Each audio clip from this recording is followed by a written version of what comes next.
seja bem-vindo ao Trocando Ideias TV. E como de costume, vamos iniciar o nosso programa informando você os acontecimentos de nossa cidade e região. E o Instituto de Oncologia St. Gallen lança a campanha para estimular a higienização das mãos.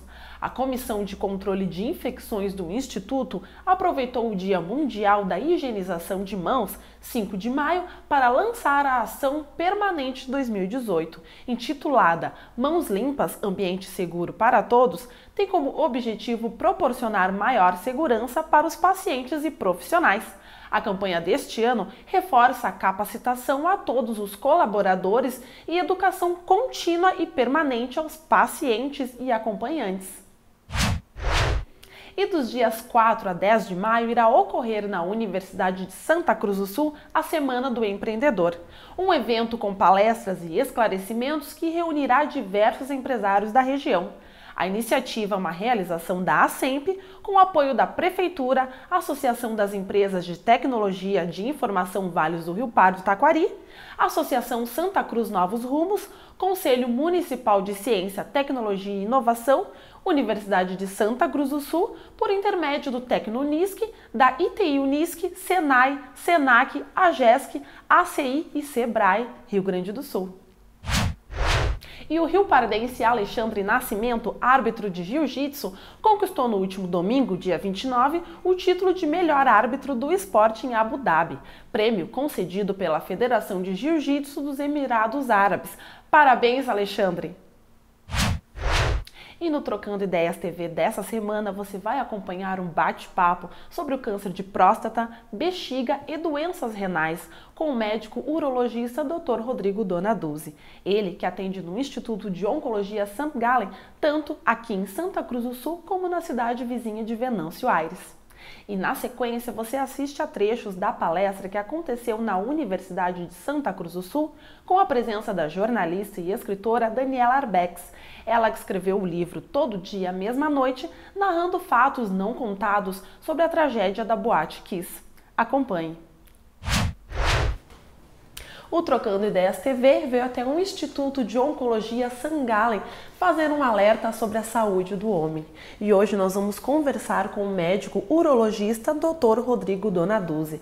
Ele que atende aqui no Instituto de Oncologia St. Gallen, aqui na cidade de Santa Cruz do Sul e também em Venâncio Aires. Dr. Rodrigo, muito obrigado por nos receber. Boa tarde, muito obrigado por estarem aqui fazendo com que a gente consiga transmitir um pouco dos nossos conhecimentos. Claro, vamos fazer um alerta então para o pessoal de casa. Nos responda então, doutor Rodrigo, hoje em dia quais são os cânceres com maiores indícios entre os homens? O câncer masculino mais comum hoje, quando a gente tira os cânceres de pele, que tem um índice muito alto de frequência, são os cânceres de próstata. O câncer de próstata é o principal câncer de órgão sólido que existe na população masculina. E é o câncer que mais vem se fazendo campanhas justamente por esse motivo, para tentar fazer um diagnóstico precoce. Entre outros, existem os cânceres de pulmões, cânceres dos colos ou dos intestinos e também os cânceres do estômago, que seriam nesta ordem, então, os cânceres mais frequentes do sexo masculino.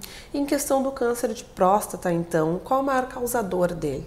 O câncer de próstata ele não tem um causador específico, eles são vários fatores de risco que somados levam a um maior risco de desenvolver o câncer de próstata. Um fator muito importante são as histórias familiares. Então, pessoas que têm algum familiar, algum irmão, pai, tio, que tem uma história de câncer de próstata, eles têm uma chance até 4 vezes maior de desenvolver a doença. Então, essa população ela tem que ficar mais atenta, tem que ter um cuidado maior, tem que fazer os exames com maior preocupação, né? Outros fatores que podem ajudar a aumentar o risco são os fatores de estilo de vida. A gente sabe hoje que pessoas que têm um consumo mais exagerado de gorduras de origem animal ou que consumam alimentos que sejam ricos em gorduras mesmo vegetais podem ter um aumento da incidência de câncer de próstata. Então é interessante que as pessoas tenham cuidado também na alimentação, pratiquem exercícios físicos, que não é só pela questão câncer de próstata, mas são fatores de risco para outras doenças, inclusive as doenças cardiovasculares, que são hoje ainda as doenças que mais matam no mundo. Então cuidar da alimentação e também cuidar se alguém da família já teve, pode procurar ter um conhecer se alguém da família tem algum fator de risco para isso, tem alguma história de algum parente até meio distante que possa ter o câncer de próstata. Doutor Rodrigo, você responde uma pergunta: existe ainda uma resistência, um preconceito entre os homens em relação a esse exame, mesmo estarem sempre falando na televisão, mesmo sendo mais conhecido hoje em dia? Infelizmente a gente sabe que existe muita resistência sim, existe muito preconceito cultural, muito ligado à sexualidade. Como o exame principal para fazer o diagnóstico do câncer de próstata, ou pelo menos ver se há a chance de ter um câncer de próstata, ainda é o toque retal, que é um exame bastante simples, muitas pessoas acabam associando isso a questões sexuais e tendo preconceito e resistência em procurar o urologista, o que é uma grande pena, porque a gente acaba muitas vezes fazendo diagnósticos já tardios em pacientes que têm esse preconceito, ou seja, os pacientes acabam chegando em fases em que muitas vezes a gente nem consegue mais tratar a doença da melhor maneira possível, não consegue mais oferecer uma cura. Então, se criou a campanha Novembro Azul, com o intuito, principalmente, de instruir, de fazer com que as pessoas busquem um urologista, entendam a importância disso, né? E ela é bastante clara que não tem nenhum apelo sexual, então acho que as pessoas têm que esquecer isso, têm que realmente pensar principalmente na qualidade de vida que terão e também em quão mais fácil será o tratamento se for precoce, né? Então isso é bastante importante. A gente vê que 50% dos homens, isso já em estudos do Ministério da Saúde, 50% dos homens não procuram um urologista mesmo sabendo que deveriam procurar, e metade destes pacientes que vão ao urologista, eles são levados pela mulher, a mulher que estimula, que faz com que o marido vá até o urologista, ou o filho, enfim.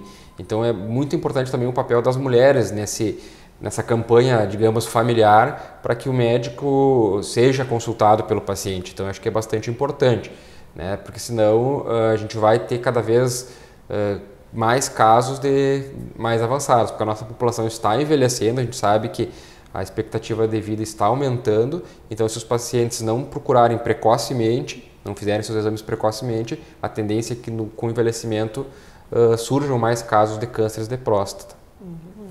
E será que então deveria, doutor, por exemplo, ter mais campanhas nas escolas, por exemplo, para que desde criança a pessoa saiba da importância e deixe o preconceito de lado? Eu acho que é muito importante, sim, nas escolas, no próprio ambiente familiar, que as pessoas saibam que não tem por que ter preconceito, que é um simples exame físico, né? O toque retal ele não é nada mais, nada menos do que um exame, assim como eu examino o abdômen de um paciente que está com dor de abdômen, o braço de um paciente que está com dor no braço, a gente vai ter um exame físico, né? Nada mais, nada menos do que isso. Então é isso que as pessoas têm que entender, que não vai afetar de forma alguma nenhuma situação sexual por ter feito o toque retal.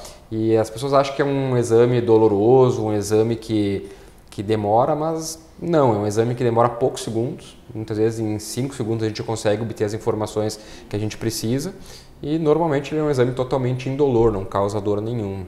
Uhum. E a partir então, doutor, de qual idade o homem deve começar os exames de próstata? Bom, a gente tem um protocolo do Ministério da Saúde, da Sociedade Brasileira de Urologia, né, em que a gente faz o início do acompanhamento de todos os homens e toda a população a partir dos 50 anos. Então, todo homem a partir dos 50 anos deveria fazer uma vez ao ano o toque retal associado ao PSA, que é um exame de sangue, né, que é uma proteína que a gente faz uma dosagem no sangue e a partir dos 2 exames a gente vai ver o risco que essa pessoa tem de ter o câncer de próstata. Mas também a Sociedade Brasileira de Urologia orienta que os homens que têm história na família, algum familiar de primeiro ou segundo grau, seja pais, irmãos ou tios, que tenham câncer de próstata, devem começar aos 45 anos, né? Ou se for um caso de pessoas que têm um familiar que tiveram um câncer muito precoce, que se comece alguns anos antes da idade que o familiar teve. Então isso é bastante importante. As pessoas também afrodescendentes, por ter um risco maior, é importante também que comecem aos 45 anos. Então, resumindo, 50 anos para todo mundo, 45 para quem tem esses fatores de risco que eu comentei. E, por exemplo, há alguma faixa etária com maior incidência do câncer de próstata? O câncer de próstata é uma doença de idosos, basicamente. A gente sabe que a partir dos 45 anos começa a maior incidência de câncer de próstata na população. E é justamente nessa faixa etária que a gente começa a fazer os exames preventivos, né? É importante salientar que pessoas que têm 45 anos com história familiar já devam iniciar esses exames por causa desse motivo. A gente sabe também que com o envelhecimento vai aumentando os índices de câncer de próstata. Então, se a gente pegar uma pessoa com 60 anos, o índice é menor do que uma pessoa que tem 70 anos, as chances vão aumentando com o envelhecimento da população. Mas a idade que se inicia o acompanhamento é geralmente aos 45 anos. A partir dos 45 anos, redobrar então os cuidados. O protocolo hoje da Sociedade Brasileira de Urologia é aos 45 anos fazerem em todas as pessoas que têm alguém na família, que tem algum familiar que tenha tido câncer de próstata. Também os afrodescendentes, por ter uma incidência maior, também se inicia aos 45 anos. Todo o resto da população pode se iniciar aos 50 anos.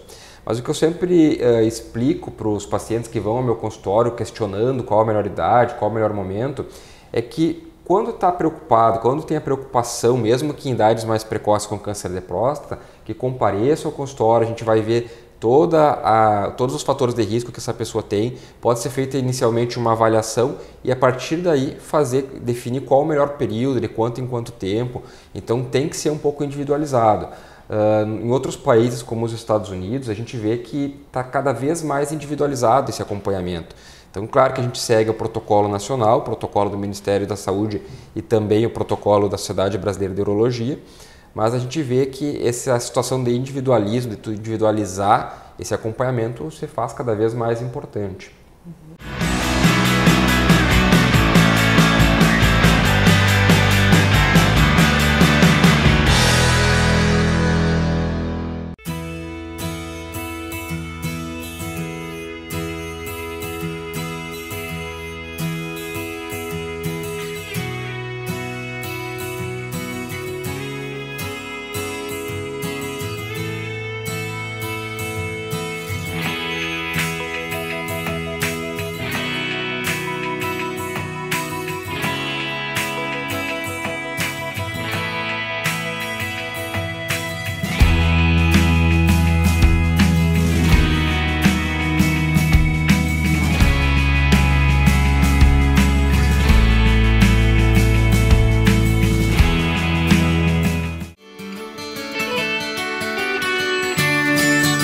Venha usufruir de uma das maiores estruturas de lazer de nossa cidade. Pratique a sua modalidade preferida. Participe dos mais disputados campeonatos da região. Procurando um espaço para curtir o verão, venha se refrescar em nossas piscinas. Traga sua família e aproveite nossos espaços aos finais de semana.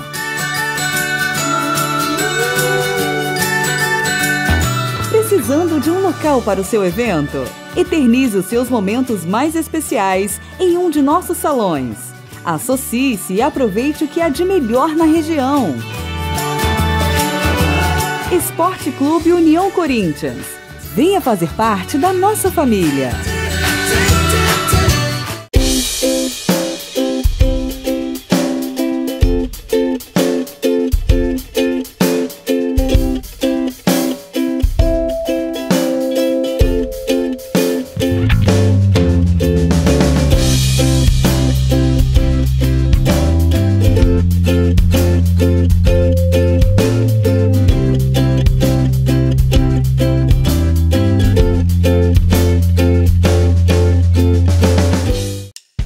Quer viajar? Então escolha o roteiro.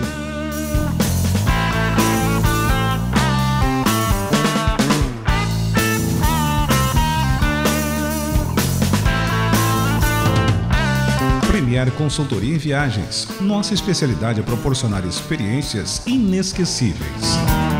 No centro de Santa Cruz, na 28 de setembro, esquina com a Venâncio Aires.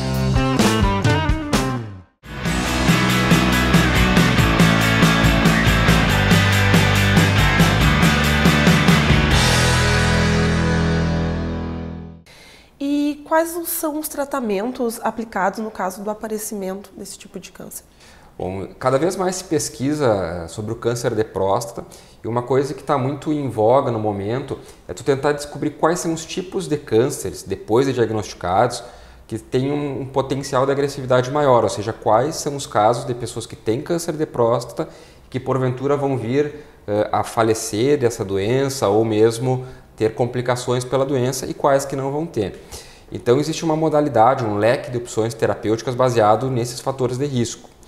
A gente tem desde não fazer nada, somente acompanhar, que seriam aquelas pessoas que teriam geralmente comorbidades, doenças outras que causam tantos problemas e que o câncer de próstata não vai ser o principal causador de um óbito na pessoa, até que simplesmente seria o acompanhamento, tu tratar possíveis sintomas. Existe também a chamada vigilância ativa, que é simplesmente tu fazer uma vigilância propriamente dita. Tu vai fazer várias biópsias e vai vendo o comportamento do tumor. Somente vai fazer um tratamento curativo, um tratamento de fato, se realmente tiver uma progressão desse tumor. Então essas são modalidades mais novas e modalidades que são mais conservadoras. No entanto, quando a gente pensa em cura, em tratar o câncer, fazer com que o câncer realmente seja eliminado totalmente do corpo, nós temos as cirurgias, e dentre as cirurgias existem as cirurgias que são consideradas cirurgias minimamente invasivas e que a gente faz com pequenos acessos cirúrgicos, até cirurgias de grande porte, cirurgias tradicionais, né? Que são muito bem aceitas, que são o que a gente considera hoje o padrão ouro no tratamento do câncer de próstata ainda. Fora isso, existe a radioterapia, que também oferece chances de cura bastante semelhantes à cirurgia, né? Cada um tendo as suas indicações de acordo com o tipo de paciente e a avaliação que a gente vai ter. E existem outros casos chamados terapias focais. As terapias focais são terapias que elas são mais direcionadas para casos mais iniciais, em que a gente vai tratar somente o local que o tumor se encontra. Então a gente vai pegar qual a porção da próstata que tem o tumor e vai fazer uma terapia bem localizada ali, né? Que pode ser feita por radiofrequência, por crioterapia, que seria congelar a lesão, por embolização. Então existem várias cirurgias, várias técnicas, digamos assim, que podem ser utilizadas. Esses sistemas mais localizados a gente não tem muito frequente no nosso meio, no nosso estado. No Brasil ainda ele é incipiente e geralmente está em grandes populações, como São Paulo, que tem um ou outro centro que dispõe dessas tecnologias. Então ainda não é pouco falado, pouco comentado, porque justamente não é muito disponível para a nossa população aqui local. E muda então de acordo com cada paciente, não tem como dizer exatamente qual vai ser. Assim como eu tinha falado anteriormente que é importante individualizar o acompanhamento, também é importante individualizar o tratamento. Cada caso, cada situação vai requerer um tipo de tratamento para oferecer a melhor maneira, o melhor conforto, a melhor maneira de retirar o paciente da sua rotina para o tratamento e que ele volte às suas atividades normais sem ter um impacto grande na qualidade de vida. E doutor Rodrigo, o câncer de próstata, então, ele pode interferir em outros órgãos, como a bexiga, por exemplo? Sim, o câncer de próstata, quando tem um avanço da doença, quando ele começa a causar o que a gente chama de metástases, ele pode se espalhar por outras partes do corpo. Ele tanto pode causar um crescimento localizado, ou seja, invadir os órgãos que estão ao redor da próstata, quanto ele pode causar uma metástase que vão se localizar em diferentes órgãos, né?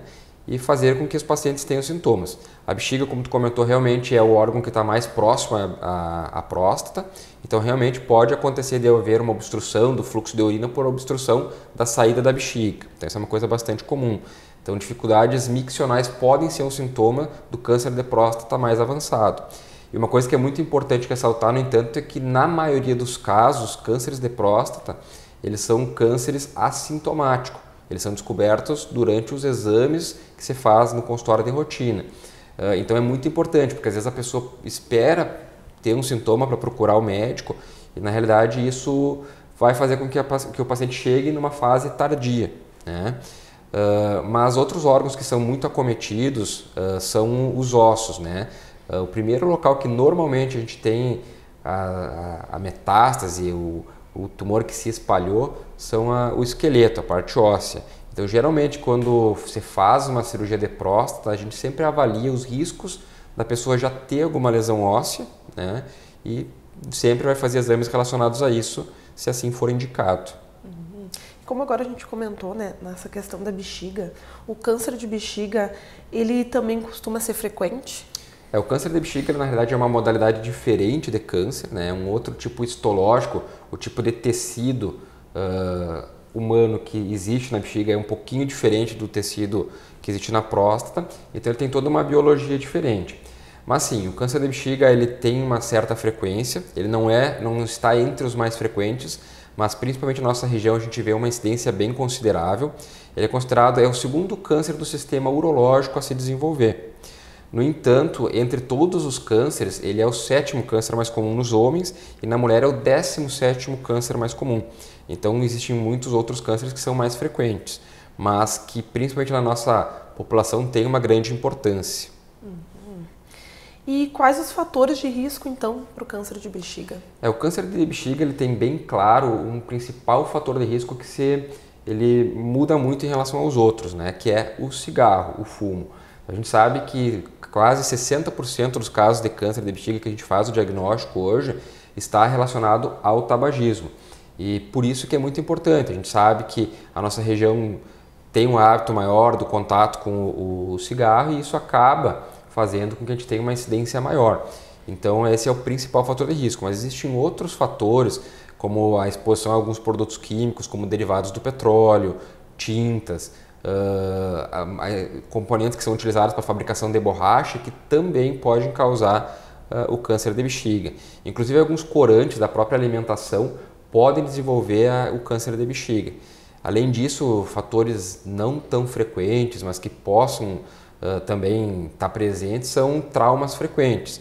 Traumas frequentes na bexiga eles ocorrem principalmente quando a pessoa tem um cálculo, ou seja, uma pedra na bexiga que não é tratada. Como ela sempre vai estar provocando inflamações de repetição, sempre vai ficar machucando o interior da bexiga, isso pode desenvolver também alguns cânceres de bexiga. Então é importante também, sempre que tiver um cálculo, uma doença, que se faça o tratamento para evitar esse tipo de situação. Essa questão do tabagismo, a maioria das pessoas ela liga então ao câncer de pulmão, por exemplo. Dificilmente as pessoas ligam ao câncer de bexiga, não é mesmo? Infelizmente o pessoal não tem muito esse conhecimento. Acho que talvez até por questão de campanhas que foram feitas e tal, o pessoal só liga ao câncer de pulmão. Claro que o câncer de pulmão é o principal ainda dos cânceres que são causados pelo cigarro, mas o cigarro ele pode causar câncer de laringe, de boca, de esôfago, estômago, pulmão. Então é uma enormidade de tipos de cânceres que o cigarro pode causar e a bexiga está entre eles. E ainda falando na questão do câncer de bexiga, como que pode ser prevenido? A melhor maneira é, como eu falei, sempre que tiver uma doença, uma infecção, um cálculo, tratar, né? Mas o principal mesmo é evitar o cigarro, é evitar a utilização de produtos químicos sem proteção, né? Tentar, quando se expor alguma tinta, alguma coisa, sempre usar proteção, sempre usar os métodos que são recomendados, né? Para evitar realmente um contato direto com isso daí. Pessoas que trabalham com derivados do petróleo, principalmente na fabricação de produtos, em regra eles têm toda uma orientação, né? As grandes empresas procuram fazer essas orientações, mas é importante que cada um individualmente siga essas orientações e tenha todo o acesso aos sistemas de segurança que são necessários. E a incontinência urinária, ela é um sinal também? Pode ser, geralmente também em casos avançados pode acontecer esse tipo de situação, normalmente porque quando há um tumor na bexiga, há uma alteração da contratibilidade do músculo que controla a bexiga. Isso pode fazer com que a pessoa tenha uma tendência a ir mais seguida ao banheiro, né? Então isso pode ser um sintoma. E muitas vezes quando ele está avançado a ponto de obstruir a saída da bexiga, pode acontecer um tipo de incontinência que a gente chama de incontinência por escape, que é um tipo de incontinência que acontece quando a bexiga está muito cheia, a pressão da urina intravesical proporciona uma perda de urina. Então a pessoa tem esse sintoma que é a incontinência, a perda constante da urina. E para os tratamentos então do câncer de bexiga, quais são os mais utilizados? Inicialmente, quando a gente tem um diagnóstico de câncer de bexiga, o que a gente faz é sempre fazer uma cistoscopia, olhar a localização, o grau do tumor. E durante esse procedimento, na maioria das vezes, a gente já resseca a lesão endoscopicamente. Então esse é o melhor tratamento. É quando a gente consegue pegar ele numa fase que a gente consiga fazer um tratamento endoscópico e esse tratamento por si já ser curativo. Então essa seria a melhor situação. Em algumas outras situações pode ser necessário cirurgias maiores, como a gente chama de cistectomia, que seria a retirada completa da bexiga. seriam casos um pouco mais avançados, tumores mais agressivos e que vão invadir outras camadas da bexiga que não somente a camada interna. Então, basicamente, o tratamento inicial se faz endoscopicamente, um procedimento que a gente chama de ressecção endoscópica da bexiga, e em outras situações a gente pode fazer então a cistectomia. Muitas vezes pode ser necessário quimioterapia, radioterapia, em alguns casos pode ser feito aplicações de medicamentos intravesical para evitar a recidiva de um tumor localizado.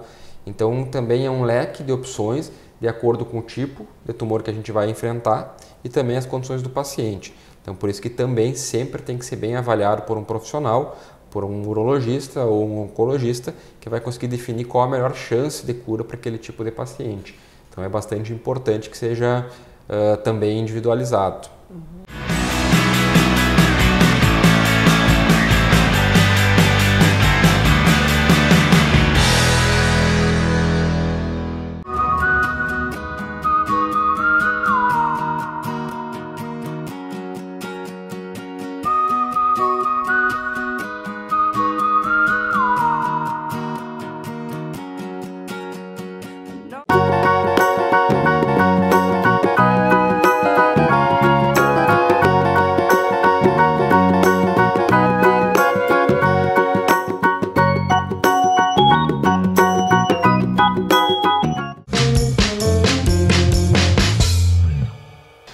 A dica DEMAC de hoje é sobre o piso vinílico. Ele imita o aspecto da madeira, é perfeito para quem gosta dessa linha de estilo nos pisos e não dispõe de um orçamento alto. Esse tipo de piso pode ser aplicado em diversos ambientes, como cozinhas, quartos, sala de estar e sala de jantar. Local com muita umidade, como o banheiro, deve ser evitado esse tipo de piso, pois ele não possui a resistência adequada. DEMAC é a sua mais nova opção em materiais de construção e acabamentos. Rua Coronel Oscar Yost, 1228, ao lado do Shopping Santa Cruz. Especializada em looks infanto-juvenis e sempre antenada nas últimas tendências da moda, a Jardins está sempre em busca do melhor para atender os pequenos e nem tão pequenos assim. Não perca seu tempo, vá direto para a Jardins, na rua 28 de setembro, 414, em Santa Cruz do Sul.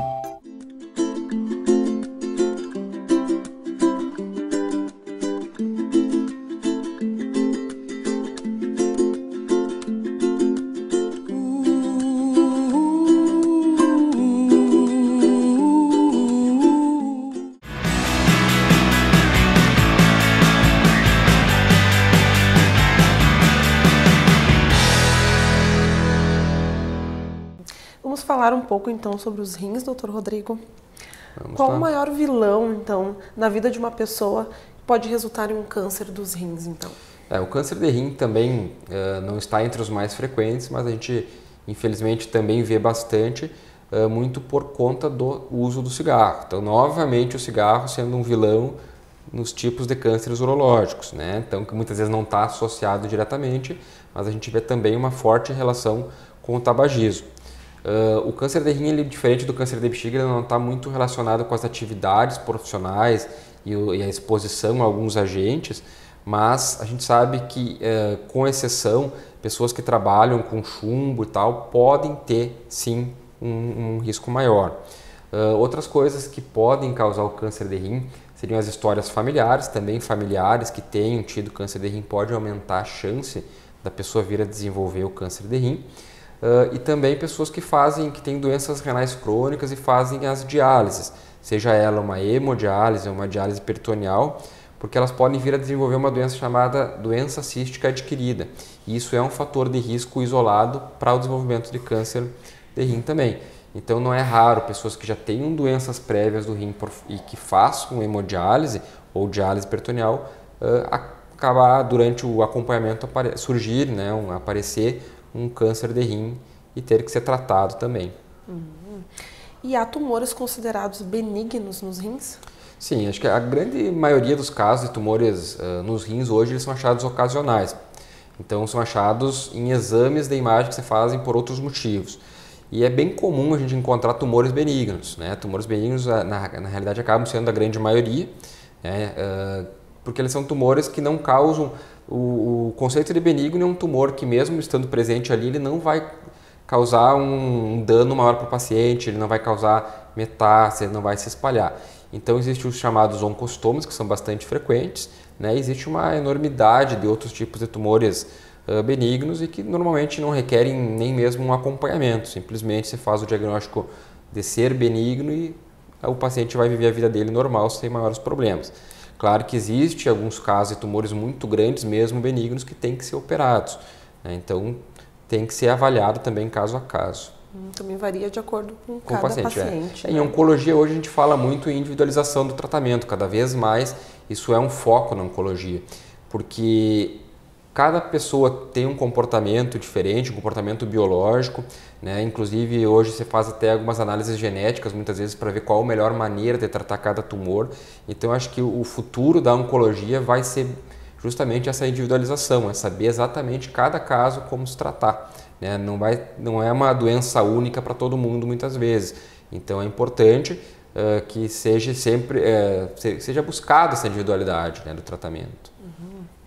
E quais são os tipos de cânceres nos rins, então? O câncer que acomete 90% dos casos é o chamado carcinoma de células renais do tipo células claras. É um nome não muito bonito de falar, mas esse geralmente corresponde a 90% dos casos de tumores renais. A gente tem alguns outros casos, para te ter uma ideia, são descritos 37 tipos diferentes de cânceres dos rins, mas que eles são considerados cânceres raros, são cânceres não muito frequentes, né? Então não é comum encontrarmos na nossa prática diária, mas eventualmente pode acontecer. E doutor Rodrigo, quando falamos em tratamentos, há efeitos colaterais? Não, é difícil falar em tratamento médico e não existir a possibilidade de um efeito colateral, né? Infelizmente, por mais simples que um medicamento ou cirurgia que seja oferecida, ela vai ter alguma chance de efeitos colaterais. Quando se faz tratamento para câncer de rim, normalmente a técnica utilizada são cirurgias, né?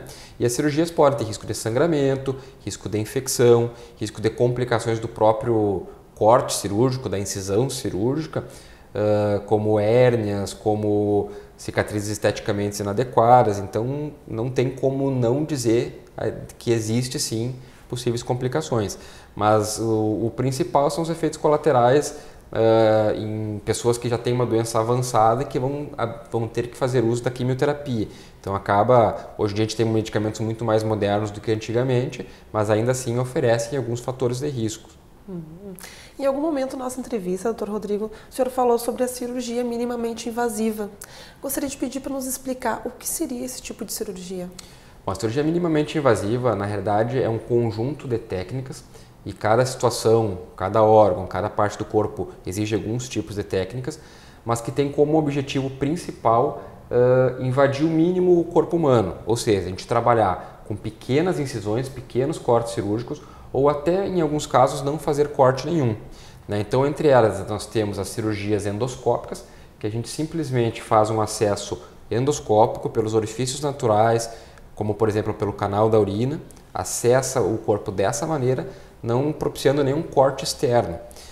Outra situação seria as videolaparoscopias, que seriam cirurgias que a gente faz pequenas incisões, né, e consegue muitas vezes operar o paciente com a utilização de câmeras sem fazer uma abertura por completo do abdômen ou da cavidade do corpo humano que se faz necessário operar. A grande vantagem de uma cirurgia minimamente invasiva é oferecer para o paciente uma recuperação mais rápida, menos quantidade de medicamentos para dor, porque o paciente normalmente não sente tanta dor, né? E tentar oferecer menos complicações, menos efeitos colaterais dessas cirurgias. Porque uma vez que as incisões, os cortes são menores, diminui a chance de hérnia, diminui a chance de infecção, de sangramento.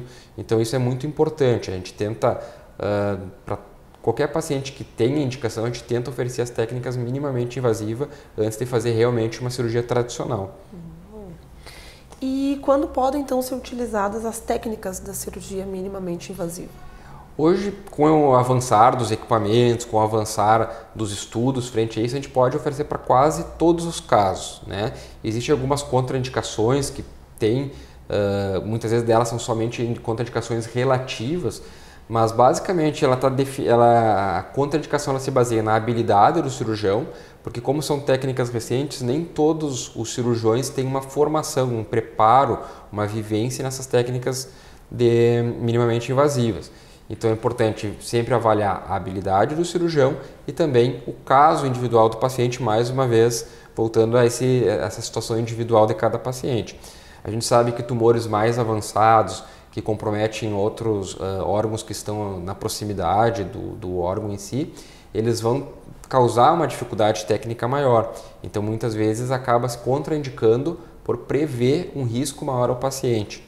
Então depende muito desse conjunto, habilidade, formação do cirurgião e também do caso de cada paciente. Em quais casos ela pode ser aplicada? Como eu falei, a gente pode fazer para praticamente quase todos os tipos de cânceres urológicos dentro da minha área, da urologia, mas a gente utiliza bastante nos cânceres de próstata, nos cânceres de rim, tanto as técnicas endoscópicas em alguns casos, como cânceres de ureter, cânceres da pelve renal, que seria uma porção interna do rim, pode ser utilizado técnicas endoscópicas também, né? E então a gente tenta oferecer para a grande maioria dos casos de pacientes que têm problemas urológicos, não só na área oncológica, que é o que a gente está conversando hoje, mas também em cirurgias por outros motivos, por doenças que a gente chama de doenças benignas, que não são oncológicas, também pode ser utilizado. E além disso, nas doenças benignas, hoje, na maioria das vezes, não se faz muitas cirurgias mais que não sejam minimamente invasivas, porque normalmente a gente consegue controlar melhor a doença com essas técnicas.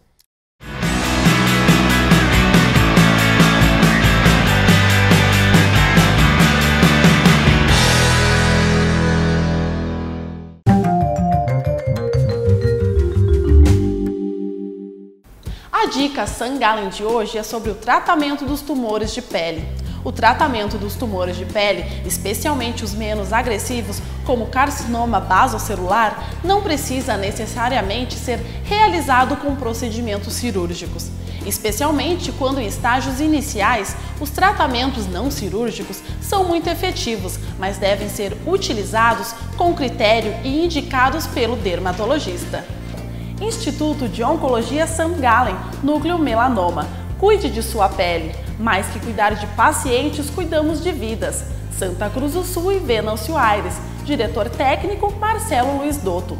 CRM 21297.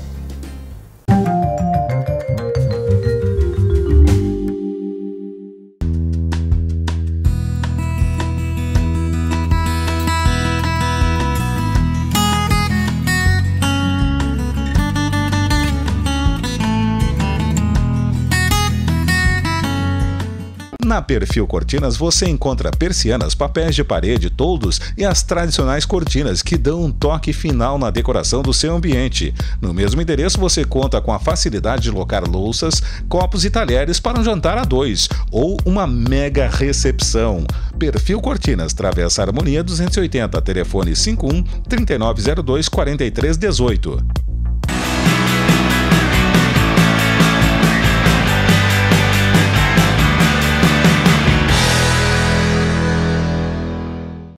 Outro tipo de cirurgia também que é muito falado é a cirurgia robótica. O que seria, doutor? A cirurgia robótica faz parte do leque de cirurgias minimamente invasivas. Talvez o que a gente tenha de mais moderno hoje. A cirurgia robótica ela é uma cirurgia que envolve tu usar um robô, um equipamento, que vai reproduzir os movimentos do cirurgião, ou seja, o cirurgião é uma chave fundamental. Sem ter um cirurgião habilidoso, não tem como fazer uma cirurgia robótica. Eu falo isso porque muitas vezes as pessoas acham que o robô vai fazer um procedimento sozinho.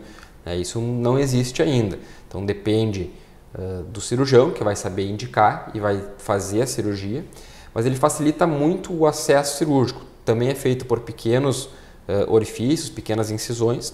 A gente faz um acesso em que a gente coloca os que a gente chama de braços do robô e num console separado do paciente, o cirurgião vai ficar um pouco mais confortável, vai ter uma visão com câmeras em terceira dimensão, vai ter filtros de tremor que vão filtrar qualquer tremor e movimento inadequado que o cirurgião, por algum motivo, possa executar. E então vai facilitar uma ampliação da imagem que chega a cerca de 40 vezes, a gente consegue ver pequenos detalhes da cirurgia. Então isso é muito importante e hoje em dia a cirurgia robótica ela é muito utilizada nos casos de cânceres de próstata nos Estados Unidos, sendo quase que a técnica principal utilizada hoje lá. No Brasil ainda a gente tem algum problema financeiro, né? Ainda as instituições não dispõem do robô, na maioria dos casos. Os convênios ainda não pagam o tratamento cirúrgico por robótica, então ainda está incipiente no nosso país. Mas a gente já conseguiu, mesmo em pacientes aqui de Santa Cruz, por ter contato com outros profissionais que trabalham com a robótica, a gente faz hoje todo o pré-operatório dos pacientes aqui em Santa Cruz, todo o preparo para fazer a cirurgia. Normalmente eu acompanho o paciente até Porto Alegre, onde hoje nós temos o robô, e a técnica cirúrgica é feita lá e depois no pós-operatório também novamente todo feito em Santa Cruz. Então a gente trabalha com uma proximidade, um contato com os médicos que operam a cirurgia robótica em Porto Alegre para poder disponibilizar também para os nossos pacientes da região.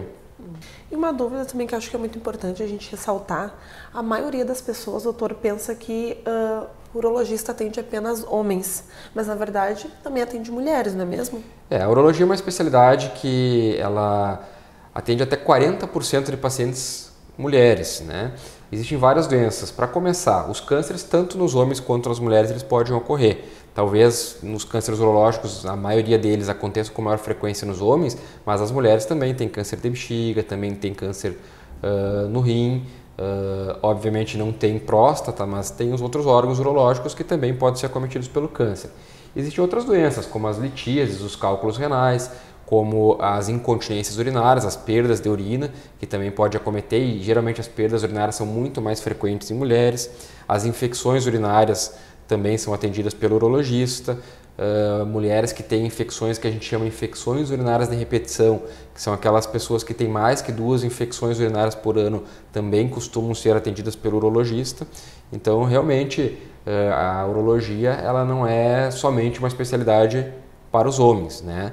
A gente faz também o que a gente chama de saúde do homem, que é, assim como o ginecologista faz na mulher um acompanhamento periódico, a gente faz esses acompanhamentos nos homens, mas também para as mulheres existem todas essas situações que eu comentei, que o urologista é o médico que deve tratá-las, então é bastante importante.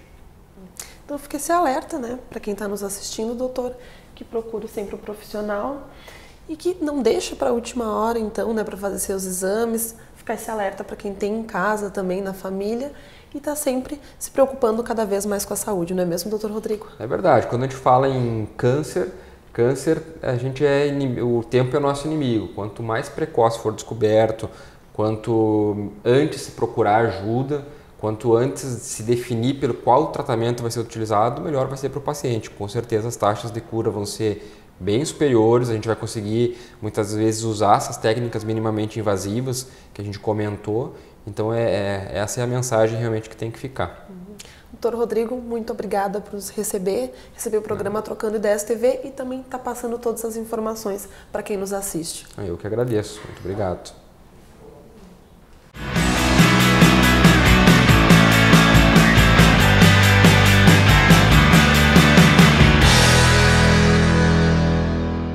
Especializada em looks infanto-juvenis e sempre antenada nas últimas tendências da moda, a Jardins está sempre em busca do melhor para atender os pequenos e nem tão pequenos assim.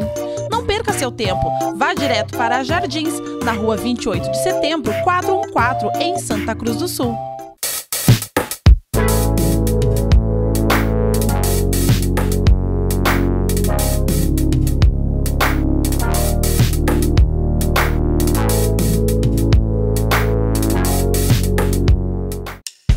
Quer viajar? Então escolha o roteiro.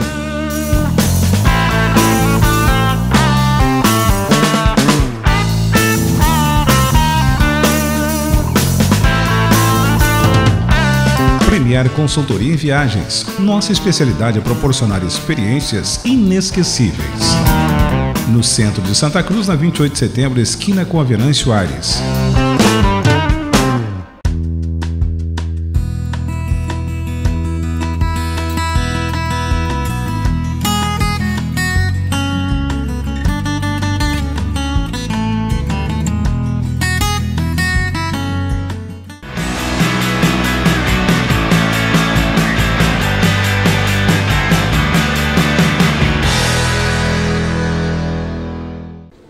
Olá, seja bem-vindo. Hoje o Trocando Ideias TV veio até a Universidade de Santa Cruz do Sul acompanhar a palestra da jornalista e escritora Daniela Arbex sobre o livro Todo Dia, a Mesma Noite, que conta a história não contada da Boate Kiss. Acompanhe.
Estou na companhia da jornalista e escritora Daniela Arbex. Ela que é então autora do livro Todo Dia, a Mesma Noite, e ela vai conversar um pouquinho aqui com a gente. Daniela, como que foi para ti estar escrevendo esse livro com tantas histórias tão pesadas? Conta para nós. Então, foi um grande desafio, mas tenho uma carreira de 23 anos e eu acho que eu precisei desses 23 anos para poder me sentir pronta e amadurecida para escrever um livro que traz tanta dor, mas ao mesmo tempo que desperta a nossa empatia para a dor do outro. Então esse livro ele tem esse papel de construção da memória do Brasil, né, que é uma característica do meu trabalho, mas ele tem o papel também de despertar a nossa capacidade de sentir empatia. E como que vai ser essa palestra aqui hoje? O que tu preparou? Mais um bate-papo com o pessoal? Então, a palestra de hoje eu vou falar exatamente sobre em que momentos os meus 3 livros que tratam de temas tão diferentes se encontram, né? O Holocausto Brasileiro, que fala sobre o maior manicômio do país, né? E da morte de 60 mil pessoas. O segundo, que trata da ditadura, e esse. São temas completamente diferentes, mas que se encontram exatamente nessa busca de resgate do passado ou do passado recente, para que a gente, por que lembrar, né? Para fazer sofrer, não, para que a gente possa construir um novo olhar sobre os nossos erros e a gente não, isso nos ensine a não repeti-los. Então hoje eu vou falar sobre o papel do jornalismo investigativo na construção da memória do Brasil, porque isso tem muito a ver com o trabalho que eu realizo, né? Resgatar o passado para que a gente aprenda a lidar com ele, aprenda com os nossos erros, para que a gente possa construir uma nova realidade.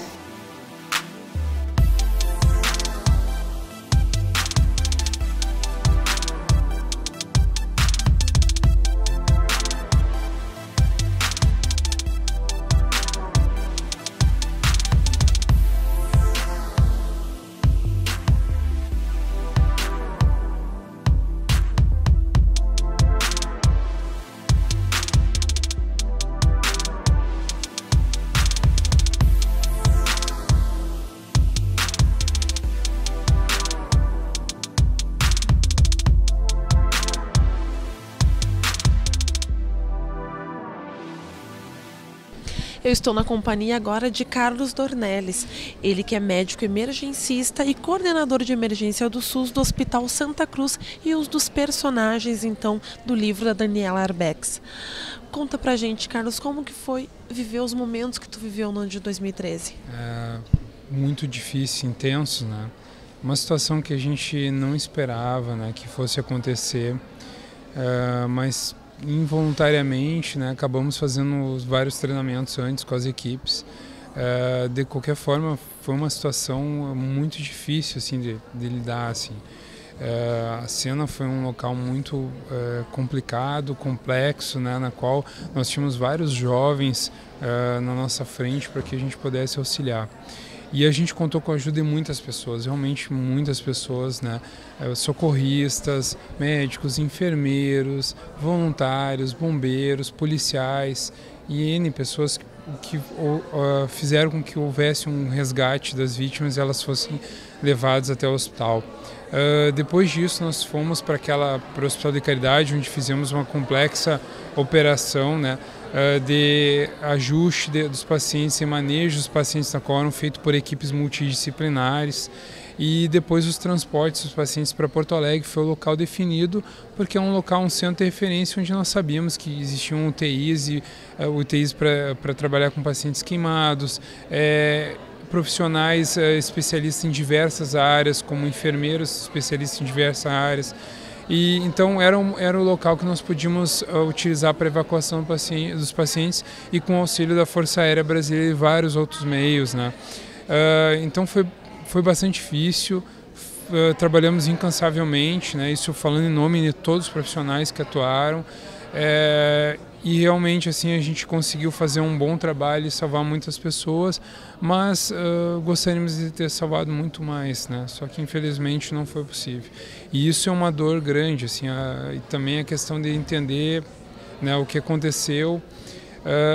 E depois de anos, né, se a gente está completando hoje 5 anos e 3 meses daquela tragédia, a gente ainda sente muito a dor dos familiares, né, que por a gente ter se envolvido direto naquela triste ocorrência, a gente acabou sofrendo como um familiar também.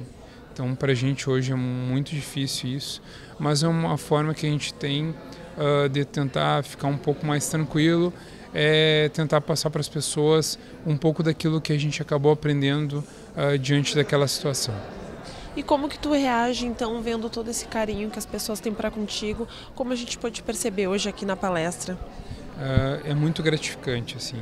Eu sei que esse reconhecimento que a gente tem das pessoas pelo trabalho que a gente fez, pelo bom trabalho feito pelos profissionais, ela ajuda a confortar muito a gente. Tu consegue chegar na tua casa, deitar, descansar e saber que tu sempre procura fazer sempre o melhor pelos outros. E isso realmente não tem preço, assim. Então traz uma paz muito grande. Muito obrigada, Carlos, e parabéns por todo o teu trabalho. Muito obrigado, uma boa noite.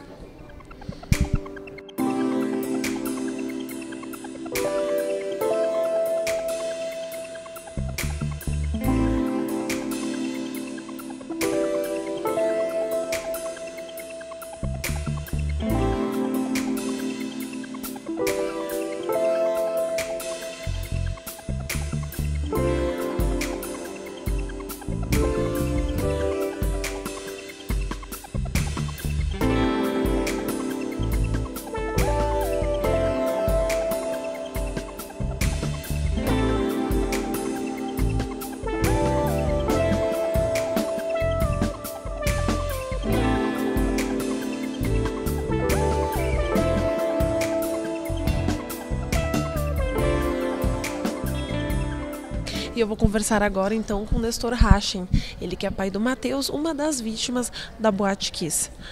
Nestor, conta pra gente então o livro, o que achou de todas as conversas, de tudo que vocês passaram, agora tá num livro assim escrito pela Daniela de uma forma tão carinhosa. Verdade, eu acho que é importante, né, enquanto registro e muito importante da maneira como a Daniela Arbex conseguiu escrever essa história, né?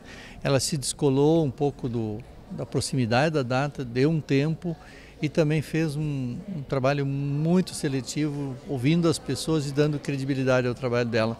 E o resultado é um trabalho muito humano. Eu acho que além de marcar a história dessa tragédia, é também uma história de muito carinho com as famílias que até hoje sofrem o drama dessa tragédia e, enfim, contribui positivamente para a nossa sociedade.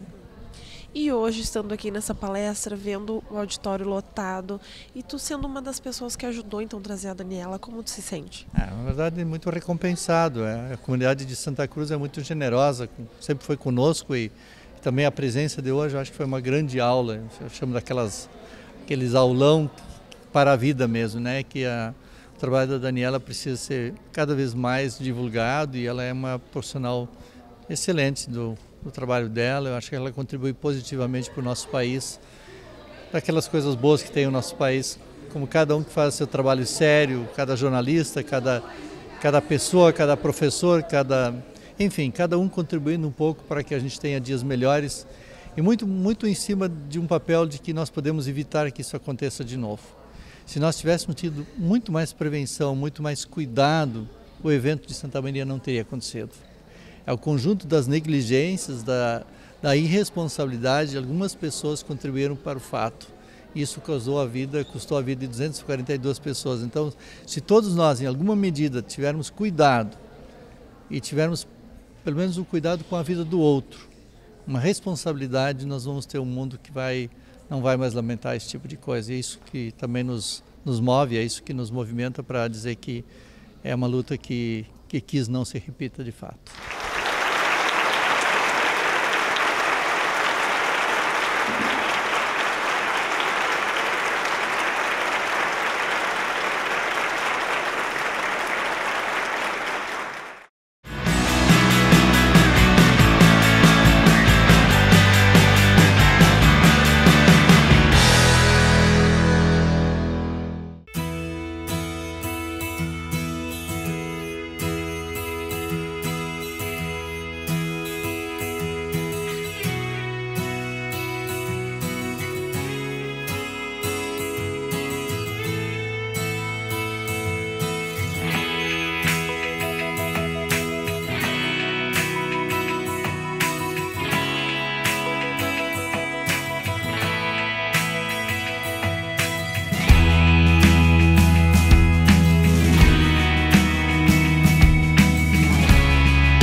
Dinovita, no mercado há mais de 20 anos, comandada pelo hairstylist Alexandre Weigel, formado pela renomada Escola Internacional Pivot Point, oferece aos seus clientes o que há de melhor em técnicas de cortes, colometria, penteados e maquiagens. O Dinovita conta também com a profissional Roberta Kipper, especialista em unhas e depilação. Dinovita, Centro de Beleza, Avenida João Pessoa 442, Santa Cruz do Sul. Telefone 51 37 11 16 90.